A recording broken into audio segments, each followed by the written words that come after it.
And with our flights and everything, it cost us, around probably $12,000 to do the whole thing. Treatment with medications with you guys was like $7,500. So here, if you're paying $30,000 and you're not in the place that you're getting it done, then you also have to fly. So it might end up being like $35,000 or something like that. Third of the price, definitely less than half, and you're in a beautiful place. Feels like vacation. It's an amazing opportunity for us to have a discussion today so that we can raise awareness and we can communicate a message about having treatment abroad, which most Americans or Canadians or generally people residing miles away from Greece and from Europe are not really aware of. So this is like a golden opportunity for us to have people like you, especially when you are so popular and so active on social media. I mean, 500,000 people follow you, so it's really important. If you're ready, we can start with questions. Share some information to anyone seeing this and hearing this about yourself, where you're from, your story. My husband and I currently live in Florida. And we've been trying to we've been married now for 5 years. Our 5-year anniversary was New Year's Eve. And we've been trying to get pregnant pretty much since we got married.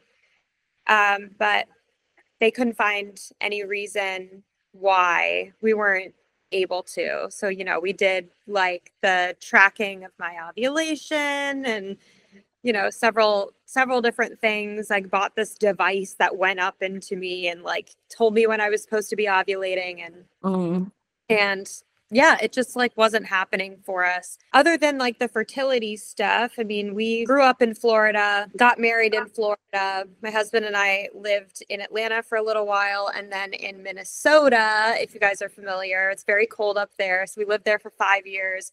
And now we've been here and we're literally just starting to build a house in Colorado. But yeah, that's sort of our basic story.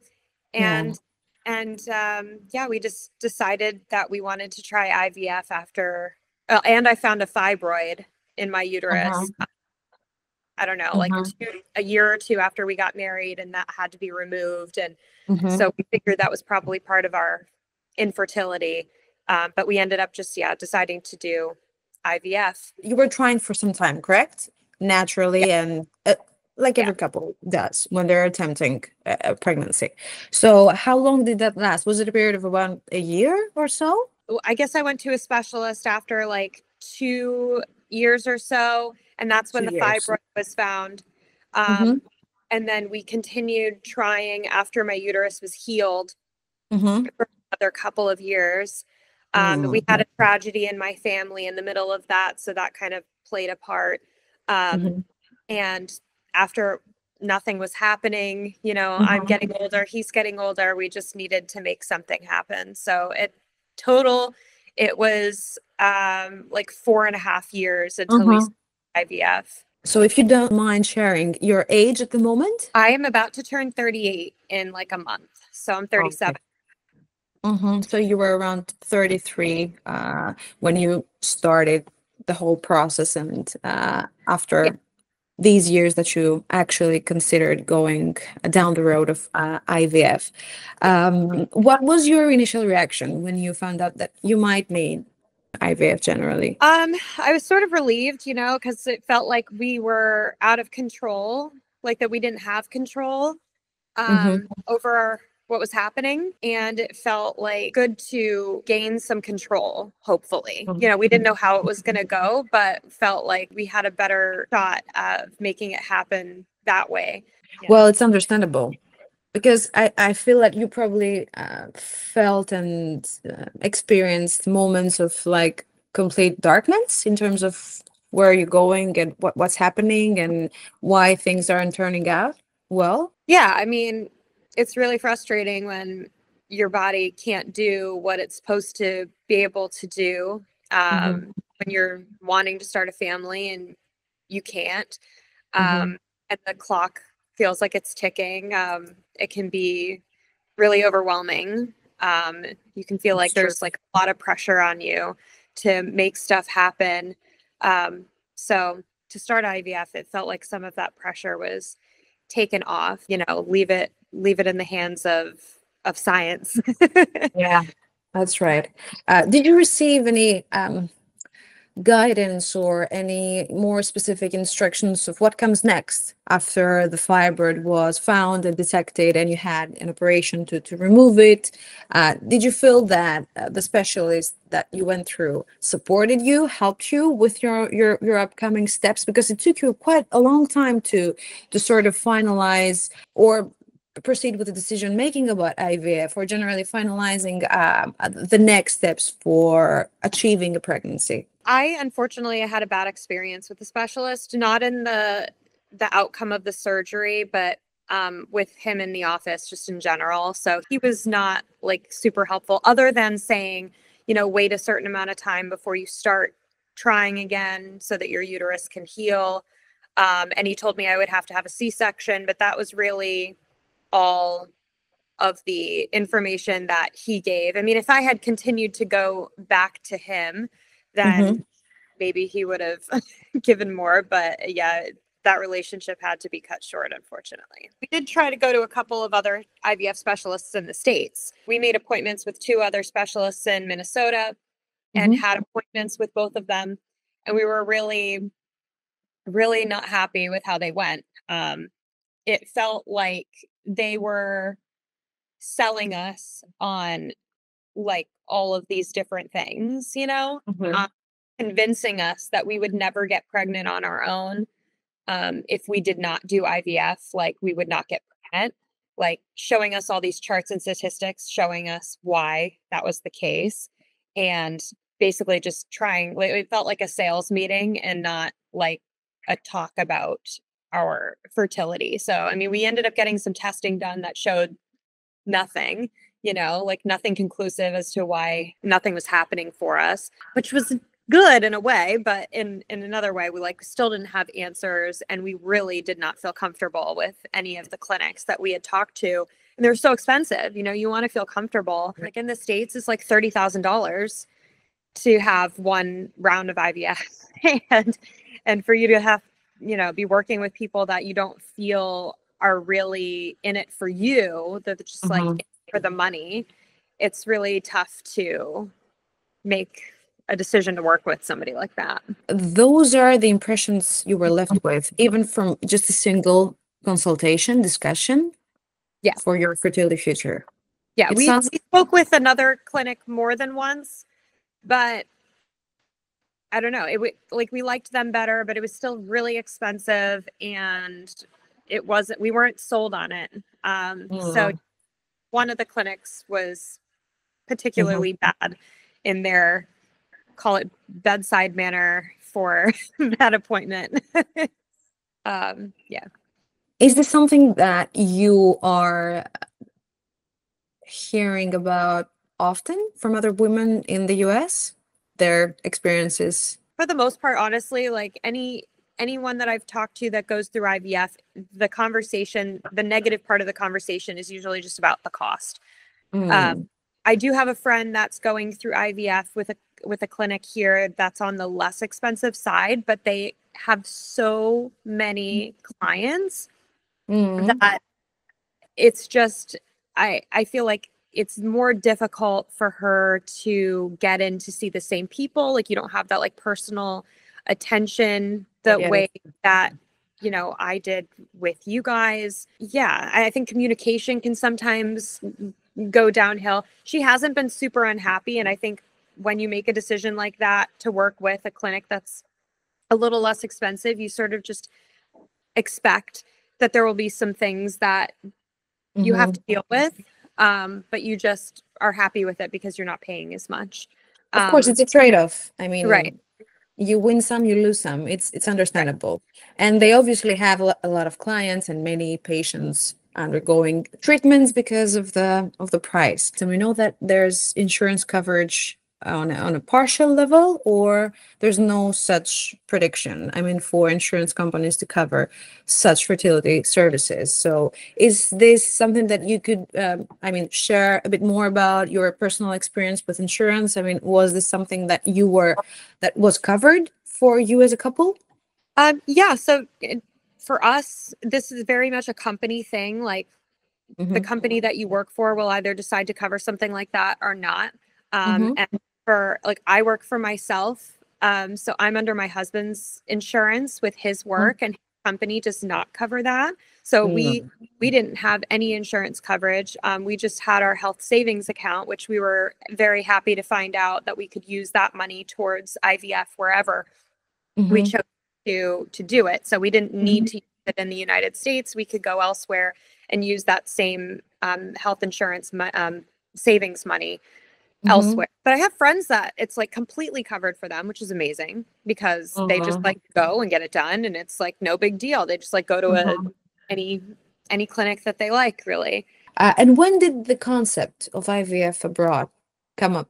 I just wanted to check out what else was available. I know that there are fantastic clinics outside of the United States, and I wanted to kind of find out where they were, how much they cost, if it's something that we would be interested in. You got to think of places that you want to travel to, you feel safe going to. So I looked at several places in Europe. There was Greece, Spain, Denmark, there's Turkey, but especially with everything going on right now, it felt a little like too close to, I don't know. We didn't feel super comfortable going to Turkey.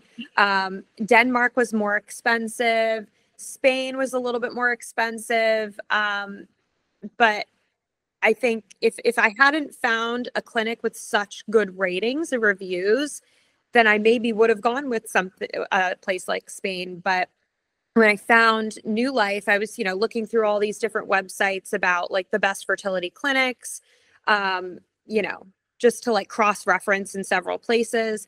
And Newlife was rated like in the top in like several different websites. Reading the reviews, they were like all positive. And then when we reached, and it was honestly the only clinic that I ended up reaching out to. So, but reaching out to you guys and setting up that consultation, it was just a night and day difference with how we were spoken to, how we were treated, versus the consultations that we had in the US. Like we kind of felt like family almost already, just out of that one conversation. And I felt comfortable immediately, which is probably why I didn't call anybody else or email anybody else about a consultation. I was just like, well, this works for me if it works for you, That's amazing that it happened, from the very first experience, and you didn't look into any other options. So, online I did, other clinics, their ratings, but I didn't contact anybody else, no. So you finalized your decision straight away, right? It took a little while to like nail things down, just because of we've had a lot going on ourselves. But we mentally made the decision that that's what we wanted to do. And it was just about like taking the steps to be able to schedule it. We had to get, testing done. I had a cookbook that I was working on, and so we wanted that to be done. So I think it took like 6 months for us to figure out like when we wanted to do it. But that was all very easy. Talking to you guys, like it was easy to get our questions answered and to like actually put something on the calendar and feel like we were secure and comfortable with the dates and everything. So until you figured out everything happening with your life at that time, and you sort of made a plan about when you will be traveling to Greece for treatment, etc., were you on an ongoing communication with your coordinator or anyone from the team? Yes. Yeah. We were, anytime we had a question, there were some tests that took a while for us to get. That was what I would say was like kind of a hurdle in that. But once we figured out what we needed to do, it was much easier. Just like going to our doctor, finding a doctor, which I was lucky to have one that was like really easy to work with this kind of stuff. Going to him and saying like, we want to do IVF abroad. We need these tests done. Can you write us a script? Because you need to get like a doctor to say that you need these tests in order to get them. You can't just like go and get tests done. And run tests, I wasn't able to bring script that you guys wrote to anywhere. And because they were like, oh, who is this? Like, this isn't, this isn't in our country. We need something. So I had to go to our doctor, and he wrote the scripts. And then there was one test that we just like couldn't figure out like where we needed to go for it. I think it might have been like too far away, but it's something that you guys offered. And it was cheaper to get it done in Greece. So I think it would have been probably preferred to have it done ahead of time, but we just got, what's it called? It was to test for different, like diseases like that we might have been carriers for. Like karyotype? Karyotype, yeah. Karyotype. Yeah. Okay. So we couldn't, her doctor gave us different tests that he thought were what we needed, but when we sent them over, they weren't. So we were just like, whatever, we'll get it done in Greece. And so you didn't hear?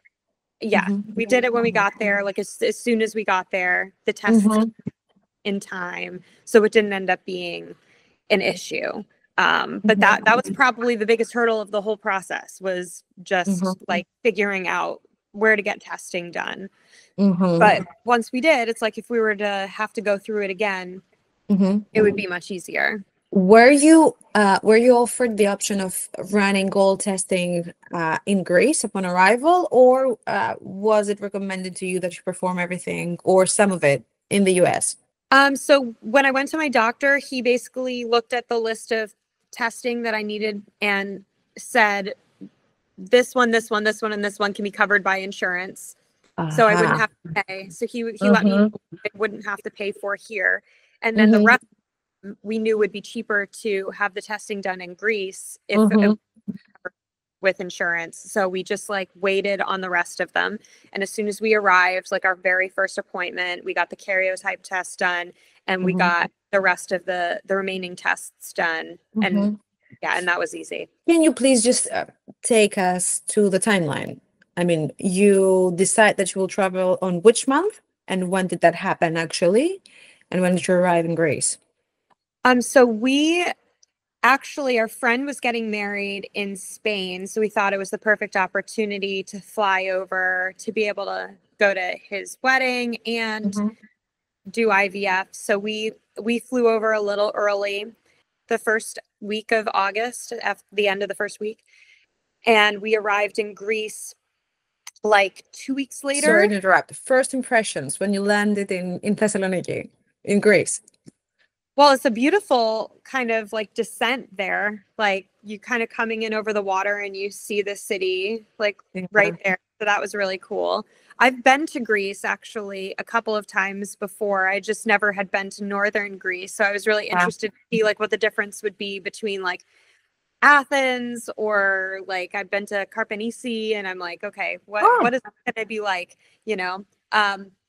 So it definitely had its own flavor, Thessaloniki, but we really loved it. I loved the character of the city. I'm obviously a big foodie, and we didn't know that Thessaloniki is the foodie capital. The foodie capital. Exactly. There's food everywhere, and good food. And good really options. Good. Yeah. And our apartment that we found was really in a great location, walkable. And every single day we walked to get lunch at a different place. Like, and it wasn't just Greek food, though there was amazing Greek food all around us. There was like Mexican, there was Italian, there was this amazing eclair place. So yeah, we were like living it up with all of the food. So we ended up arriving like August 19th or something like that. And my cycle, the treatment was supposed to start when my cycle started, which ended up being like 3 days later. So we ended up timing it like perfectly. And then I don't remember the date of the retrieval, but the transfer date was September 11th. And we ended up leaving on the 14th. So we were there for 4 weeks for treatment. And you had a fresh embryo transfer. Yes, thankfully. We were hoping that I wouldn't have to come back to do the frozen transfer, because that's when costs can start adding up, as if you need to return multiple times, depending on where you live, obviously. And what time of year you decide to come, you know. It's nice that you have a little bit of control over that. You can look at flights and see like when it's less expensive and choose to go you know, at one of those lesser expensive times. But for us, you know, we were choosing kind of a prime time. Summer is, I think, travel time for a lot of people. That's true. So, yeah. It's a vacation period, so it's amazing when you could combine, and you could combine it, which was great, with your friend's marriage, with some vacation time in Greece, also with the treatment and the amazing news that followed your treatment. So it was a great combination of things for you, and I think for many other patients as well. But there's also, on many occasions, there's the alternative to travel back just for the frozen embryo transfer, which means that they will only be here for 1 or 2 days. It's going to be a short visit, but still, it's arranging. That is the benefit. You don't need both of you to go, which is the other good thing. That's true. So when you started treatment, because it was the first time for you, right? You had never ever had any fertility treatments in the past. How did it feel? I mean, there was a lot of instructions, a lot of medications, so everything was new. So how did you cope? How did it feel? I was nervous that I was going to feel crazy, you know, with like all the hormones being pumped in you. I'm not a huge fan of needles, and so like I didn't want to operate the needles. It felt too overwhelming for me. So luckily, my husband took responsibility for preparing the medicine and administering it. And I was just the one that had to, like, you know, stand still. Yeah. Like, I have to have it in me. You get to do all the other stuff. So that ended up working out great. And I didn't end up feeling crazy, which I was surprised by. Like, I would feel a little sore, you know, at the injection site for like a little while, but it didn't last very long, like maybe a half an hour. And I never felt like emotionally different. Other than, I mean, we unfortunately had another tragedy while we were over in Greece. So I was more emotional from that than anything else. But the medicine was fine. It ended up being fine. Yeah. And there was less medicine than I thought there was going to be, honestly. I'm sorry to hear about, I suppose that it was something personal, family associated with when you Yeah, had our cat passed while we were over there unexpectedly. So yeah, it was sad. I'm really sorry for that. It's true.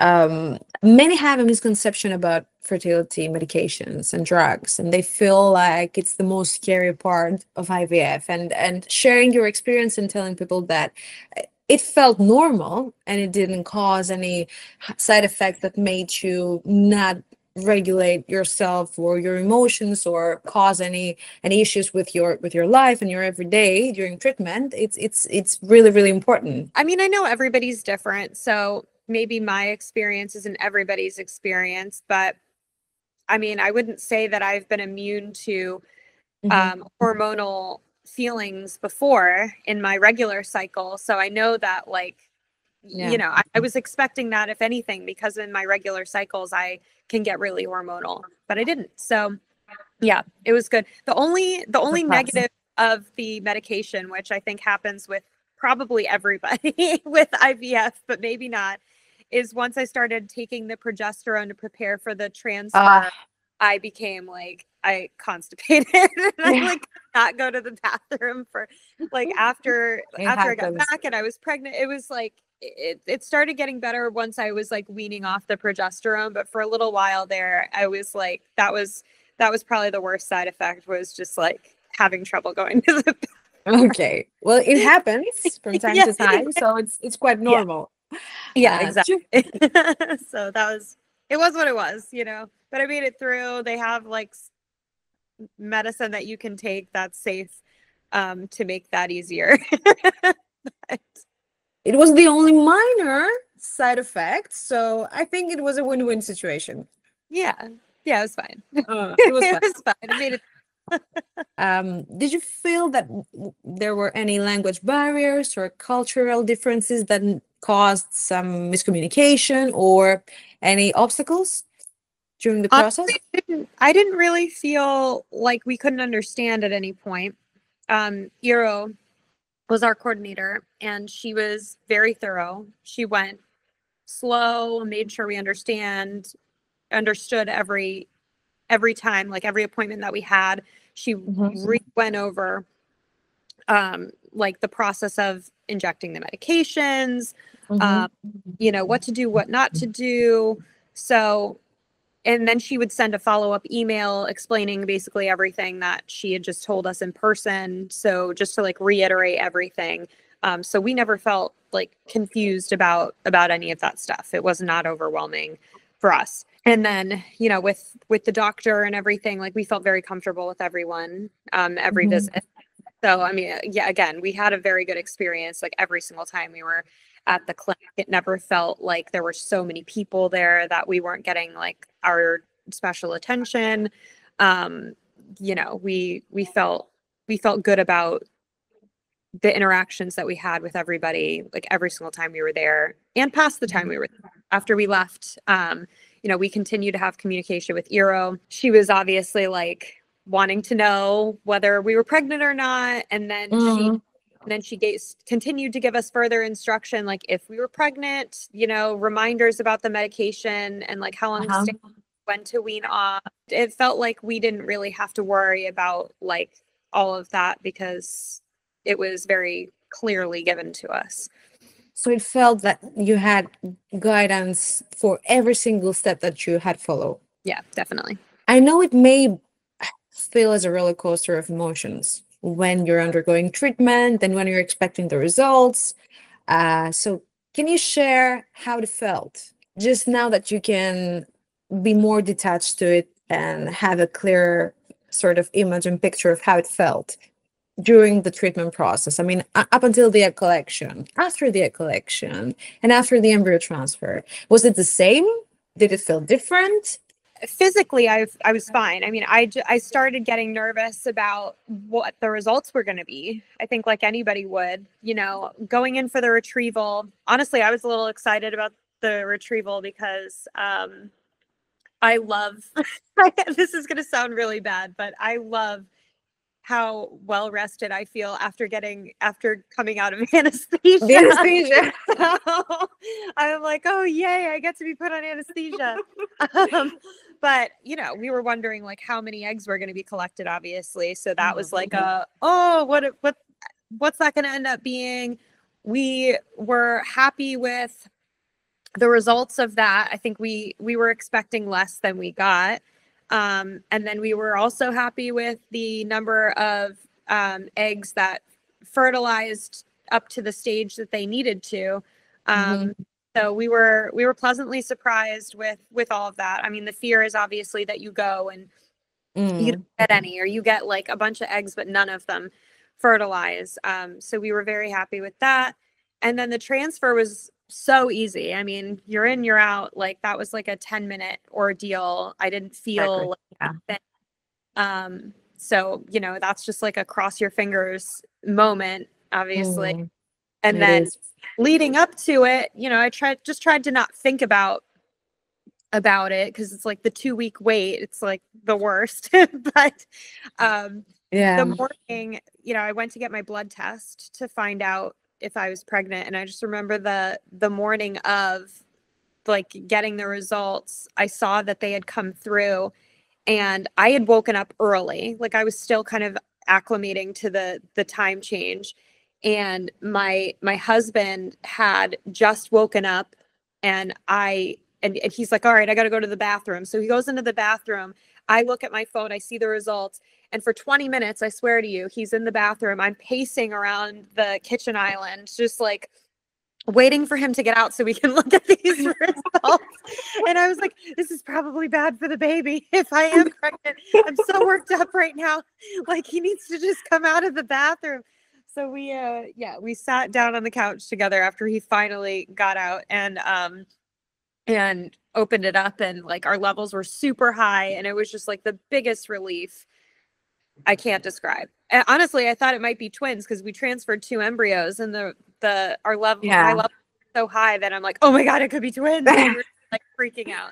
It ended up being 1, which I can't lie, we're pretty relieved about. But dealing with 2 at the same time, Trust me, I feel you. I feel you. Yeah, Yeah.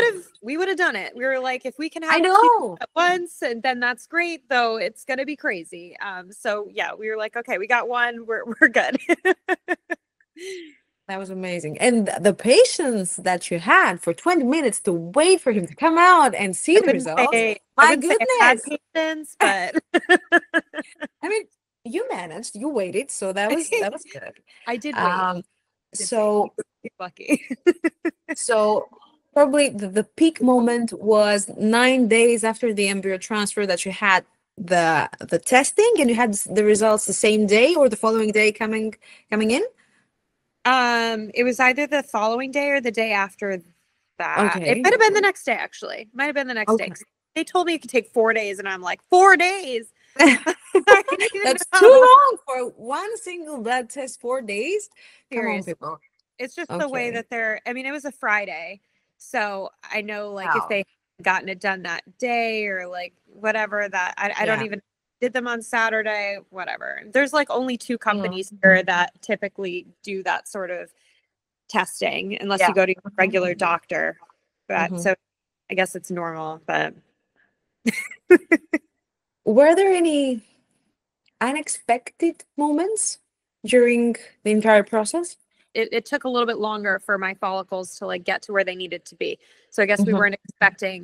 we were expecting to do the like the retrieval and the transfer a little bit earlier. But it ended up being fine. I guess that was like the only like unexpected part that I wasn't like. The fact that you underwent IVF, and especially abroad, was it something that you communicated with your friends, with your family, or something that you kept to yourself up until a certain point? I told everybody.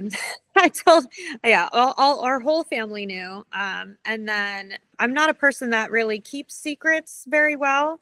Mhm. So like everybody knew. And I told everybody that I was pregnant like as soon as I found out, pretty much.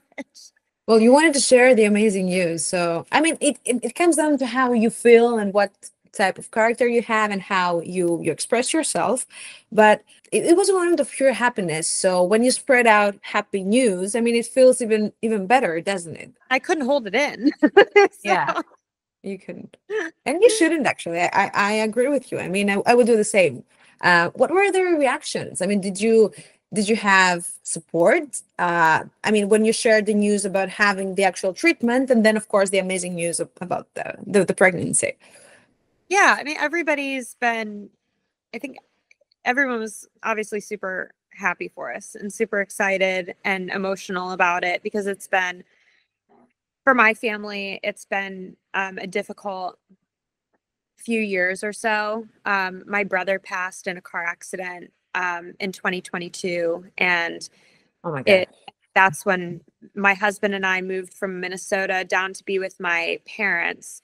So that's where we've been for the past couple of years, and it just we just wanted some happiness brought into the family, and it was just crazy because um you know Oliver, our cat, passing while we're getting the treatment done. And now the baby is due a few days after my brother passed. And we're having a boy, and they were both boys. It just kind of feels like this Mm, reincarnation of sorts. mm. So I think that was a big part of the emotional aspect for everyone, like knowing we've been trying for so long, but also that there's going to be something happy coming into the family. Yeah.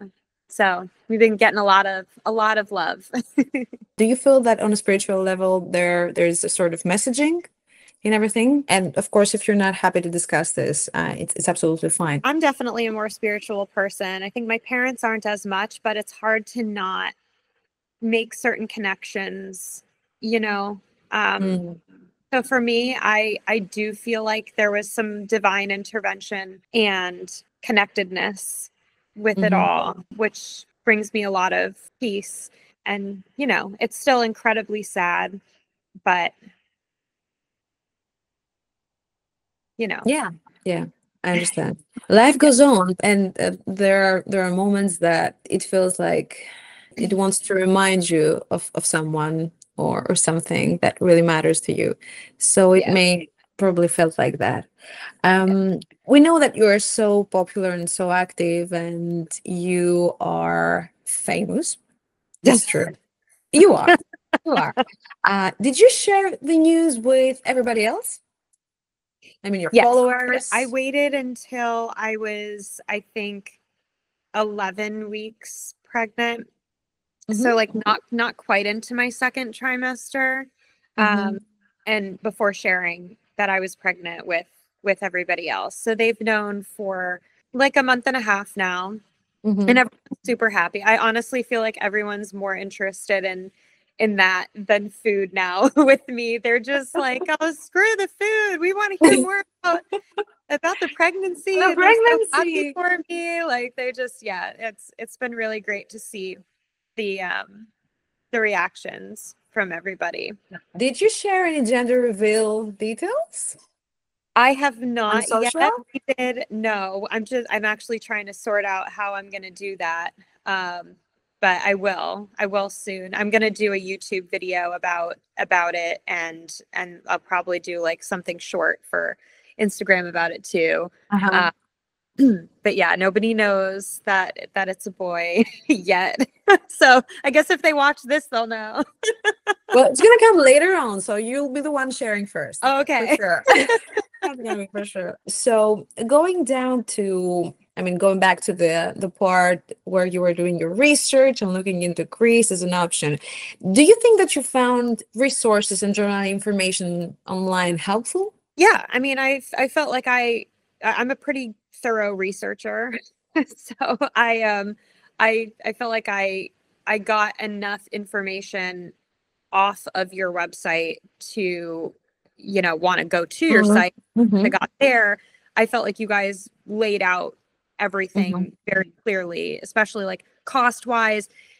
That's something that annoys me is like some sites, like they want you to like call and have a consultation, and like at the end of their presentation they'll let you know like what the costs are.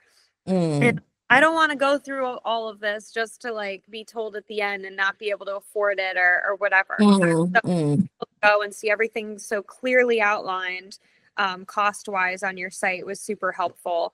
And then with everything else, like again, like Iro and everyone at the clinic was super helpful in like our personal timeline and thing. Do you think that the average American knows about their fertility options abroad and in Greece? No, definitely not. I don't think people have really considered it or that they can use their HSA money towards it. I don't know how insurance works, if insurance covers things abroad, because we obviously didn't have to deal with that. But no, I don't think that they even consider it because they don't think about it. So I had a lot of people when I mentioned that we were doing IVF in Greece say, "Oh my gosh, IVF in Greece, like, wow, that's crazy. I didn't know you could do that," like, and like, I want to hear more about this, for themselves. So I've talked to several people who are like, have their interest has definitely been piqued about it. Cause again, like it's so expensive. And there's so many people nowadays, especially that work for themselves, my space, especially like there's all these people that like don't have like normal health insurance. So I've talked to a few people in my space that sounded super interested in something like this. And of course, I always mention you guys because I'm like, you want to go to a place that, I mean, ideally that somebody that's gone there and had a good experience, and that is reputable and that you feel safe with. So yeah, I think a lot of people are surprised to find out that you can do it. So if they could learn that there's an option, I mean, you can have treatment at pricing 5 times lower compared to what you're paying in the US, and it's going to be even better in terms of services that you will receive, the quality of the care and the support and everything, things would have changed a lot. Cost wise for us anyways, like when you consider the price of the flight and the price of the stay, and this isn't considering like a lot of people in the States, they don't get treatment where they live. So, they might have to fly to another city and stay there, they might not have to stay there for a month. So that might, you know, change their, the price of like their stay, for instance. But like for us, with the place that we chose, we picked a place that was like a little over $100 a night to stay at. And with our flights and everything, it cost us, you know, around probably $12,000 to do the whole thing. Treatment with medications with you guys was like $7,500 compared to like $30,000. You know, so here, if you're paying $30,000 and you're not in the place that you're getting it done, then you also have to fly. So it might end up being like 35,000 or something like that. Get it done someplace else. So I would say, you know, a third of the price, definitely less than half. And you're in, you know, a beautiful place that, you know, it feels like vacation. My husband worked the whole time we were there. He kept his same hours. Like he worked from 5 p.m. till midnight remotely. I work remotely anyways, so I was able to like do my thing. So, I mean, if your jobs let you do something like that, you know, then I think it's much easier. You don't have to take time off of work, or maybe you only have to take some time off of work. So yeah, I mean, there's definitely challenges with the process, but it is considerably cheaper, and just from our experience was a way more pleasant one than what we were dealing with in the States. Do you feel that the whole experience of IVF changed your perspective on any level? Yeah, I mean, I was pleasantly surprised to see how easy it was. I mean, I think we got lucky that it happened the first try. I think I had been hesitant to do IVF before because I was maybe afraid of what the process would be like.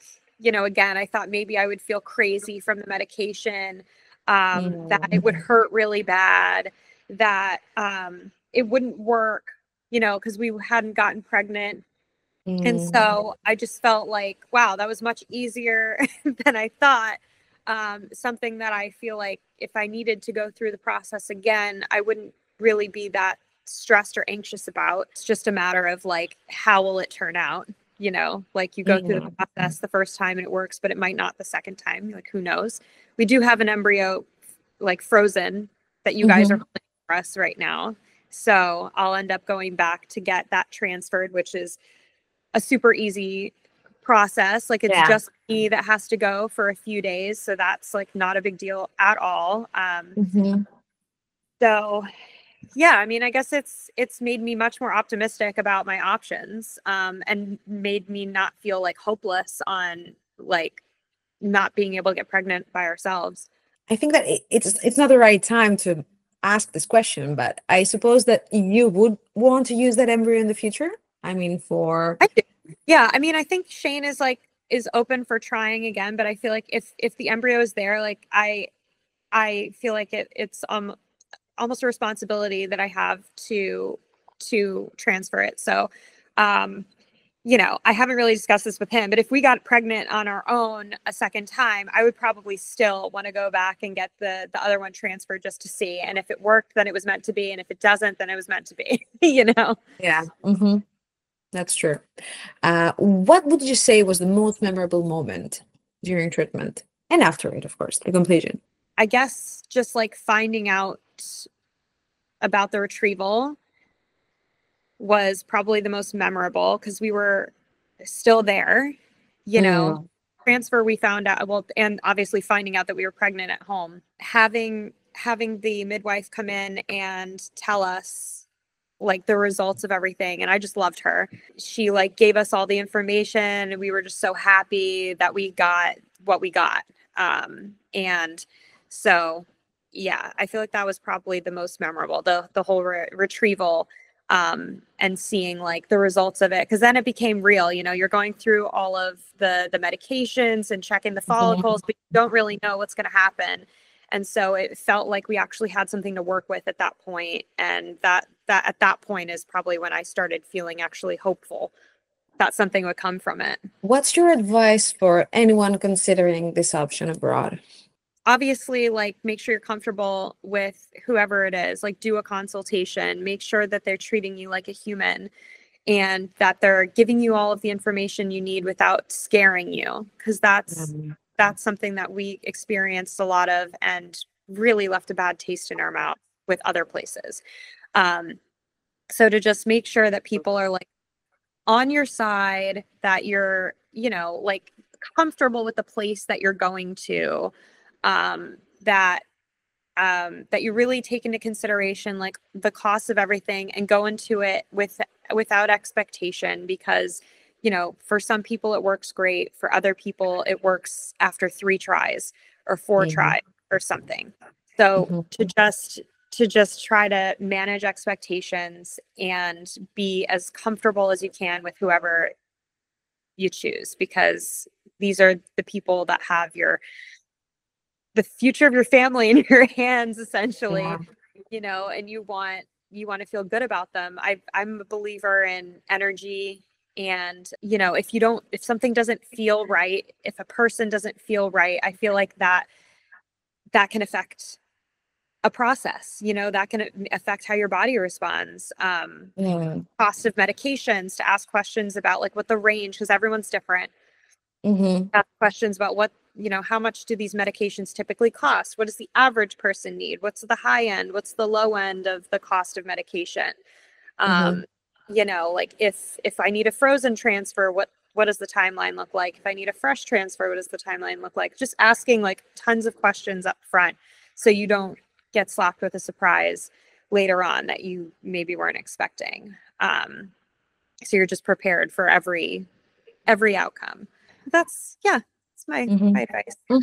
Choose one word so that you can describe your experience with us. One word. Easy. Oh. Easy. Yeah, it was just very I wasn't easy. expecting this. Easy. Okay. Easy. Yeah, I just felt like very relaxed. I mean, there's so many words I could use to describe it, but everything was just so easy. What do you think sets us apart, and why anyone should consider us as a destination for their fertility journey? It's just been like the bedside manner, you know, how like talking to us like humans, obviously the cost. It felt more like boutique than some of the other places that we were going. Some of the other places felt more sterile, like, you know, you're just like, you're a patient and not a person. So it just felt like a much more personal experience to come to you versus the other places that we had talked to. And then again, like the cost was so much better. So those were the biggest differences. So let's take you now to the future.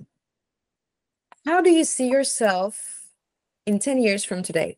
Gosh, I don't even like think that far in the future. 10 years from now, he would be 10 and he's in what grade? I don't know, like middle school. I guess we're trying to figure out like schooling stuff and like the I should have asked. Puberty and yeah, I don't even know. I like career-wise, I don't even know. Like sometimes I feel like I want to just change careers and live a very private life and or stick with this and move on. So I don't know where I'll be in the next 10 years. And then I don't know where my husband will be either. I think he's open to change. I think the big thing for us is wanting to be living happily in Colorado with our family, and that our extended family is able to come often to see us, and that we've made a lot of friends there, and yeah.